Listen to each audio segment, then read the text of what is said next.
अस्सलाम वालेकुम। मेरा नाम हाशिम महमूद है और मैं आर्किटेक्ट हूँ और मैं लाहौर में तकरीबन कोई 16 साल से जो है वो प्रैक्टिस कर रहा हूँ आर्किटेक्चर में। तो बहुत सी चीज़ें हैं जो कि एक्सपीरियंस से सीखी, बहुत सी ऐसी चीज़ें हैं जो कि गलतियाँ करके सीखी और बस ख्वाहिश यही है कि वो चीज़ें जो हैं वो शेयर की जाएँ ताकि किसी दूसरे का भी इसमें बेनिफिट हो सके। तो तो आज जो हमारा टॉपिक है वो भी बेसिकली ये है कि हमें आर्किटेक्ट की ज़रूरत क्यों पड़ती है। Why do we need to hire an architect. तो इसके ऊपर आज हम बात करेंगे। तो इसमें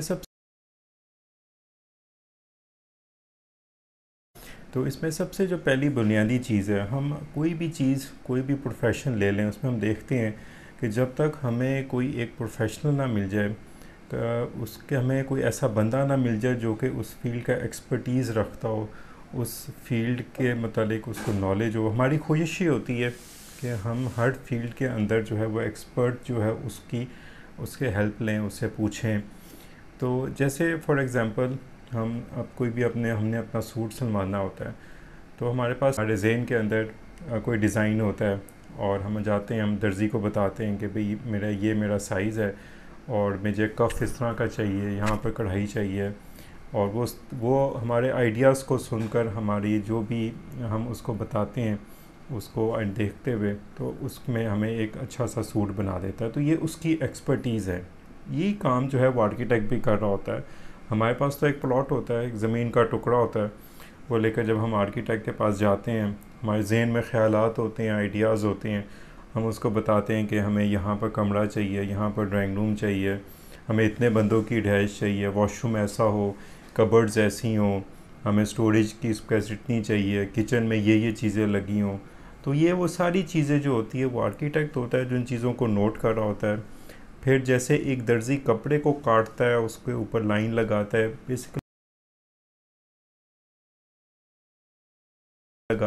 बेसिकली आर्किटेक्ट भी यही काम कर रहा होता है कि उस जो ज़मीन है, ज़मीन को डिवाइड करता है स्पेसेस के अंदर, उनको अरेंज करता है, उनके आपस में जो कनेक्शन है, एक स्पेस दूसरी स्पेस के साथ कैसे कनेक्ट हो रही है, उसकी जितनी भी उसकी जो प्रैक्टिकल उसमें जो चीज़ें होनी होती हैं बाद में, उसका सीवरेज, उसका वाटर सप्लाई, इलेक्ट्रिसिटी, उन सब चीज़ों को वो देखते हुए वो क्लाइंट का जो रिक्वायरमेंट होती है, उसका जो एक ड्रीम होता है, उसने जो सारी ज़िंदगी लगाकर एट टाइम्स सेविंग की होती है, एक ज़मीन का टुकड़ा ख़रीदा होता है और उसके ऊपर उसकी ख्वाहिश होती है कि वो अपने उस ड्रीम के मुताबिक, ख्वाहिश के मुताबिक वो बन जाए।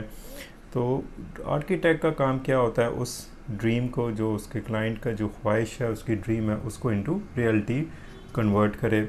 उसके जहन के मुताबिक क्या उसके जहन में जो है उसका आइडिया जो है, उस आइडिया को कन्वर्ट करे इनटू पेपर, उस पेपर को कन्वर्ट करे इनटू स्पेसेस, और वो फिर जब बाद में जब उस पर कंस्ट्रक्शन स्टार्ट होती है, जब वो एक रियलिटी बनती है, तो वो एक तरह से जो उसका कस्टमर का, उस क्लाइंट का जो ड्रीम होता है वो इसमें कन्वर्ट हो जाता है।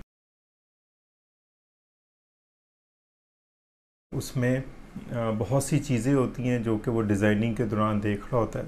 For example light, national light को वो देख रहा होता है, वेंटिलेशन को वो देख रहा होता है, स्पेसेस की आपस में जो कनेक्टिविटी है उसको देख रहा होता है। तो ये बहुत सी चीज़ें हैं। तो जिस तरीके से हम कोशिश करते हैं कि हर फील्ड के अंदर बंदा बीमार हो जाए, तो हम कोशिश करते हैं कि हमारी जो बीमारी है, वो चाहे आँख से रिलेटेड है, वो चाहे ईएनटी से रिलेटेड है, वो चाहे लंग से रिलेटेड है, वो चाहे हार्ट से रिलेटेड है, तो हम कोशिश करते हैं कि उस फील्ड का, उस ऑर्गन का जो भी एक्सपर्ट है, हम उसके पास जाएं, उससे जाकर मशवरा करें। तो बेसिकली जो आर्किटेक्ट है, इसका काम स्पेसेस को डिवाइड करना, इसका काम स्पेसेस को क्रिएट करना, इसका काम स्पेसेस को रिक्वायरमेंट के मुताबिक और ड्रीम के मुताबिक करना होता है। इन सब चीज़ों के साथ साथ वो ये भी देख रहा होता है कि इन स्पेसेस की आपस की जो फंक्शनैलिटी है, क्या वो तो मुतासर नहीं हो रही, उसकी एस्थेटिक्स जो है वो तो मुतासर नहीं हो रही। तो ये दो चीज़ें जो हैं वो साथ साथ लेकर वो चल रहा होता है। एक तरफ स्पेसेस की फंक्शनैलिटी, स्पेसेस के अंदर, उस स्पेस के अंदर क्या क्या काम हो रहा है, किचन है तो उसके फंक्शंस डिफरेंट हैं, लाउंज है तो उसका एक फंक्शन इंटायरली डिफरेंट है, ड्राइंग, डाइनिंग, बेड, इन सारी स्पेसेस का फंक्शन आपस में डिफरेंट है। इनकी सारी एस्थेटिक्स, उनको कैसे खूबसूरत करना है, कहाँ टाइल लगानी है, कहाँ वुड वर्क की ज़रूरत है, कहाँ पर फैब्रिक की ज़रूरत है, तो ये सब चीज़ें जो है फंक्शनैलिटी को भी वो देख रहा होता है और साथ साथ उसकी एस्थेटिक्स, उसकी खूबसूरती, उसको भी देख रहा होता है। और इन चीज़ों को कैसे बेहतर तरीके से आपस में ऑर्गेनाइज़ करना है, इन चीज़ों को कैसे बेहतर तरीके से आपस में इनका एक रिलेशन बनाना है, ये एक जो है ये एक आर्ट है जिसको आप कह लें। और ये एक बुनियादी काम है आर्किटेक्ट का, जो कि इन चीज़ों को आपस के अंदर आपस में वो मैनेज करता है, आपस में उनका एक रिलेशन बनाता है। इसके अलावा क्लाइंट से उसने इंफॉर्मेशन ली आर्किटेक्ट ने, उसके बाद उसने उसको पेपर पर कन्वर्ट किया, उसके स्पेसेस बनाई, लेआउट बनाए, लेआउट बनाने के बाद उसकी पे वर्किंग ड्राइंग्स बनाई, उसकी जितनी भी टेक्निकल ड्राइंग्स होती हैं उसके सारे एस्पेक्ट्स उसको देखता है। इसके बाद आर्किटेक्ट का मेन काम जो होता है वो कम्युनिकेशन भी है। क्लाइंट से तो कम्युनिकेशन उसने कर ली, उसने जितनी भी क्लाइंट की रिक्वायरमेंट्स थी वो तो उसने ग्रिप कर ली।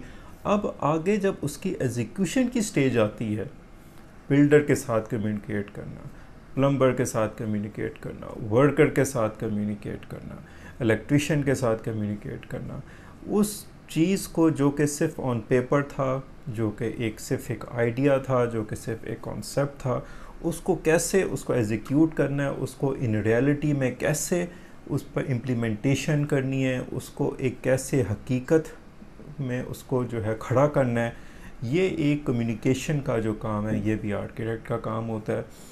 उसमें वो समटाइम्स इंजीनियर के साथ कम्युनिकेट कर रहा होता है, समटाइम्स बिल्डर के साथ कर रहा होता है, समटाइम्स कॉन्ट्रैक्टर के साथ कर रहा होता है, कॉन्ट्रैक्टर की टीम के साथ कर रहा होता है, यहाँ तक कि वर्कर तक जो है उसको वो देख रहा होता है, और वो लाइजॉन रहता है क्लाइंट के साथ। और इसमें सिर्फ ये नहीं है कि एक दफ़ा क्लाइंट से रिक्वायरमेंट ले ली और बना ली, बल्कि उसमें एट टाइम्स चेंजेस भी आती हैं। जब एग्जीक्यूशन की स्टेज में आती है, जब क्लाइंट जो है वो उसको बनता हुआ देख रहा होता है, एट टाइम्स उसको बहुत सी चीज़ें होती हैं जो कि उसको याद आती हैं। कहीं पर लाइट रह गई थी, कहीं पर कोई निश देनी रह गई थी, कहीं पर दरवाजे का साइज़ थोड़ा बड़ा करने की ज़रूरत रह गई थी। तो ये वो तमाम चीज़ें जो कि उसमें जो कमी बेशी रह जाती है, उसमें जो अल्ट्रेशन की ज़रूरत रह जाती है, ये वो कम्युनिकेशन वाला पार्ट होता है जो कि आर्किटेक्ट, क्लाइंट, इंजीनियर, कॉन्ट्रैक्टर पूरी एक टीम के साथ कर रहा होता है, और ये एक तरह का मैनेज कर रहा होता है। इसके अलावा आर्किटेक्ट जो है वो सिर्फ स्पेस क्रिएट नहीं कर रहा होता, सिर्फ एक कम्युनिकेशन नहीं कर रहा होता, बल्कि वो स्पेस को कैसे कंफर्टेबल बनाना है, उस स्पेस को कैसे यूनिक बनाना है, तो ये सारे एस्पेक्ट्स होते हैं जिसको वो देख रहा होता है। तो इसीलिए हमें आर्किटेक्ट जो है वो जब भी हम डिज़ाइन करने के लिए जाएं, हमें आर्किटेक्ट जो है उसको हायर करना चाहिए।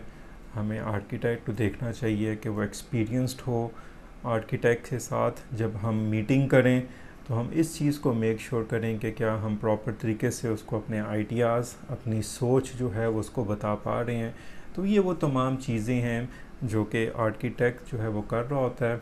मैं उम्मीद करता हूँ कि जो हमारी वीडियो है आपको पसंद आई होगी, आज का टॉपिक हमको पसंद आया होगा। तो इंशाल्लाह बहुत जल्द हम हाज़िर होंगे एक नए टॉपिक के साथ। तब तक के लिए मैं इजाज़त दें। अस्सलाम वालेकुम।